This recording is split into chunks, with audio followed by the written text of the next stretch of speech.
গতকাল রাহুলদার ঘটনাটা, রাহুল অরুণোদয় ব্যানার্জি, তার মৃত্যুর খবরটা আমার মনে হয় আমরা কেউই বিশ্বাস করতে পারিনি।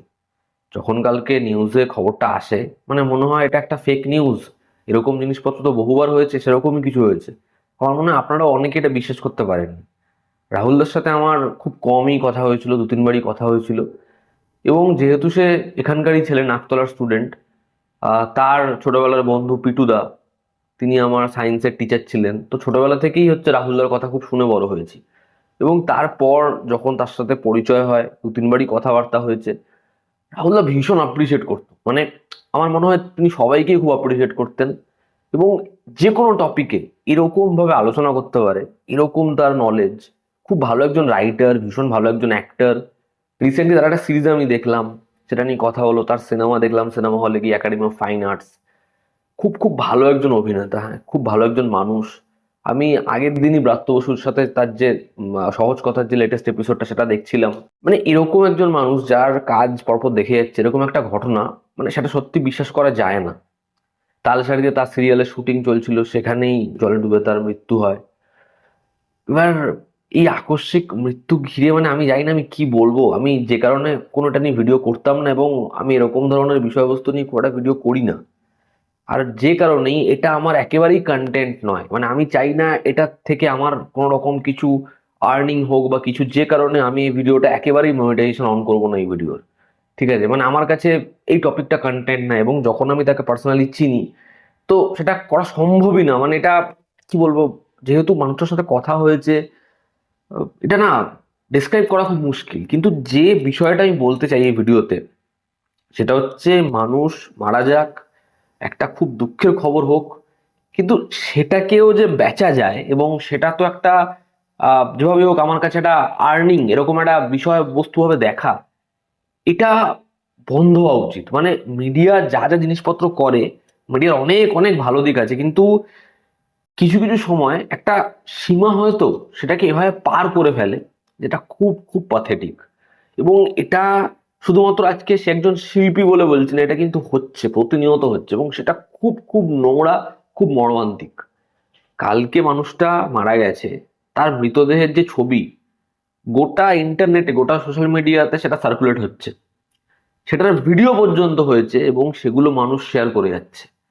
এটা কতটা নোংরা জাস্ট ভাবুন তো। আজকে তারও তো একটা ফ্যামিলি রয়েছে, তার স্ত্রী হোক, বাচ্চা হোক, তাদেরকে যদি জিজ্ঞাসা করা হয় যে আপনি কিছু বলুন, মানে মানুষ ওই স্টেটে থাকে, এরকম ধরনের ভিডিও, ফটো, সেটার পিছনে আবার চিরদিন তুমি আমাদের গান লাগিয়ে, মানে এগুলো খুব নোংরামি, এগুলো খুব নোংরামি। একটু তো মানুষের সেন্স থাকা উচিত। মানে যদি ওটা আপনার পরিবারের লোক হয়, আপনি এটা করতে পারবেন।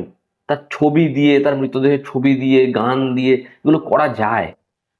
তো আজকে সে শিল্পী হোক, সে পপুলার হোক, তারও দিনের শেষে সেও তো একজন মানুষ, তারও তারা পরিবার রয়েছে, তারও তারা সংসার রয়েছে, তারও তো বন্ধু বান্ধব, আত্মীয় স্বজন রয়েছে।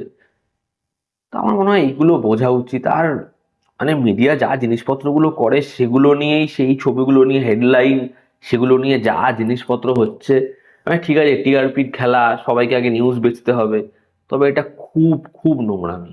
এবং সাধারণ মানুষ যারা এত ঘোর প্যাচ, এত জটিলতা বোঝেও না হয়তো, তাদের এরকম ধরনের ছবি দেখে, ভিডিও দেখে কষ্টই হচ্ছে, এবং সেই কষ্টর জেরেই তারা হয়তো আরো বিষয়টা সম্পর্কে জানতে চায়। তাদেরকে আমি বলবো যে আপনি জানুন, কিন্তু এই যে ভিডিও, ফটো, তার পার্সোনাল স্পেস, এগুলো শেয়ার করা, সেটা নিয়ে একটা কমেন্ট করে দেওয়া, সেটাকে একবার ভাববেন যে আপনার একটা পরিবার রয়েছে। যদি আপনার কোনো কাছের মানুষ যে চলে গেছে, তার ওই চলে যাওয়ার দিনে বা সেই সময় যদি এরকম কেউ করতো, আপনার তাহলে কি প্রতিক্রিয়া হতো, এটা শুধু ভাববেন, বাদবাকিটা এমনি হয়ে যাবে।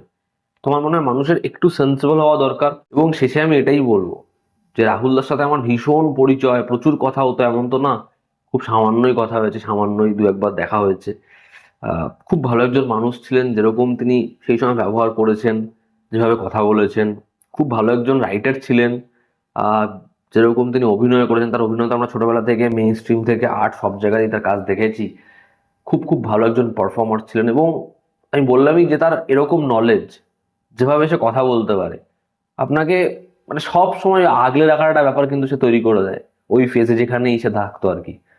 তো খুব খুব ভালো একজন মানুষ ছিলেন, তার চলে যাওয়া এটা সত্যি খুব খারাপ লাগার, খুব মানে এটা বিশ্বাস করা যায় না এরকম একটা ঘটনা। তার পরিবার, তারা মনে বল পাক, তারা এই সময়টা খুব রাফ একটা টাইম এটা থেকে কাটিয়ে উঠুক, এটাই আমি বলবো। এবং এই বিষয়টা আমার সত্যি কন্টেন্ট নয়, আমি হয়তো এটা নিয়ে কথাও বলতাম না, কিন্তু যা হচ্ছে চারিপাশে সোশ্যাল মিডিয়াতে, মনে হয় ফেসবুকটা বন্ধ করে দিই যেরকম ধরনের জিনিসপত্র হচ্ছে, ফেসবুক ইনস্টাগ্রাম সব জায়গাতে। তো যে কারণে আমি ভিডিওটা বানাচ্ছি, আমার একেবারেই এটা কন্টেন্ট নয়, যে কারণে আমি এই ভিডিওটা মনিটাইজ করব না। আমার এটা থেকে মানে এই ভিডিও ড্রপ করে আমার কোনো আর্ন করার কিচ্ছু নেই। আমি খালি এইটুকুই বললাম, যারা শেয়ার করছেন এগুলো দেখছেন তাদের জন্যই, যে ওই পার্টিকুলার ছবি ভিডিও মৃতদেহের ওগুলো প্লিজ করবেন না, ওটা খুব খুব মর্মান্তিক।